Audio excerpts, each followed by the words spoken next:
Meus irmãos, graça e paz, mais um dia da nossa leitura bíblica. Hoje apenas dois capítulos, Levítico capítulo 11 e Mateus capítulo 13.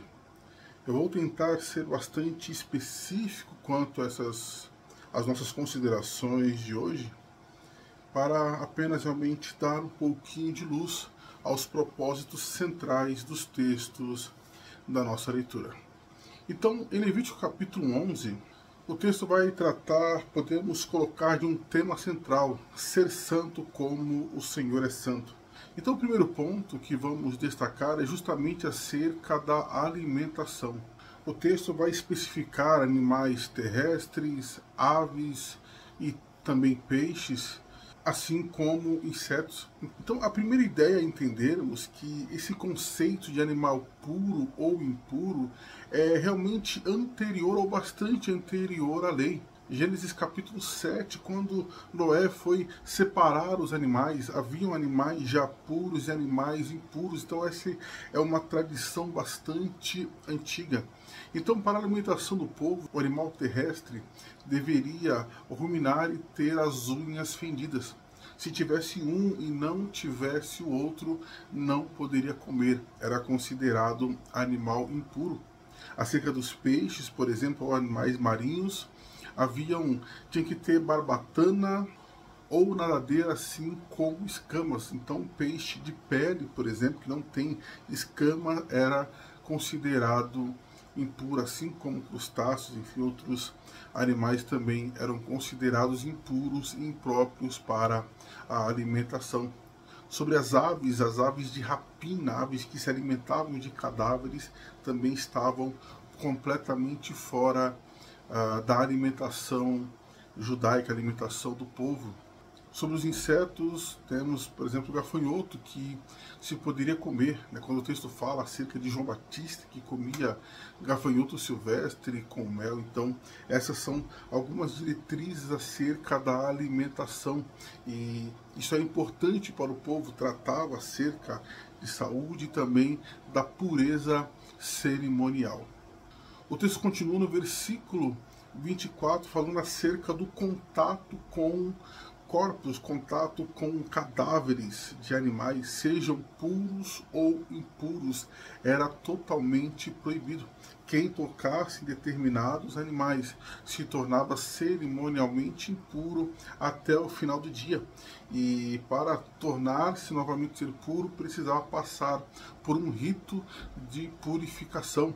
Nós temos um caso mais famoso, não é, quando Sansão ele pegou o mel ali de um corpo de um leão, ou seja, Sansão se tornou impuro. Isso quebrava a lei de Deus e também o seu voto de nazereado. O terceiro e último aspecto sobre Levítico capítulo 11 é justamente o versículo 44, também o 45, em que Deus diz: seja santo, porque eu sou santo. E para alcançar a santidade, duas coisas são importantes. A primeira, obviamente, é a separação ao Senhor, a consagração. O segundo ponto é ouvir as instruções de Deus. Eu tenho dito há bastante tempo que duas coisas são importantes para o cristão: palavra de Deus e oração. Se focarmos muito da nossa força nesses dois aspectos, certamente alcançaremos a vontade do Senhor. Livro de Mateus, então, capítulo 13, encerrando a nossa leitura de hoje, Jesus vai contar uma série de parábolas que podemos classificá-las de maneira diferente. A primeira, obviamente, é acerca do semeador. A importância da pregação da palavra é a posição inicial da igreja: ide por todo mundo e pregai o evangelho, sem se importar com o solo ou com as condições. Apenas pregue a palavra. Conforme disse o apóstolo Paulo, que ele não pregava por sabedoria humana, mas a pregação da palavra é o poder de Deus, é a ação do Espírito Santo que faz realmente toda a diferença. Um outro aspecto é a oposição à palavra de Deus, a oposição ao reino dos céus, à igreja do Senhor. Primeiro, Jesus fala sobre o joio no meio do trigo. São os falsos cristãos que se ligam à igreja, vêm plantada pelo inimigo pela calada da noite. São terríveis. Jesus continua falando acerca de uma parábola que é a do grão de mostarda. E é difícil dizer ao certo qual é o principal objetivo desta parábola. Podemos ter duas interpretações sobre ela, uma positiva e outra negativa.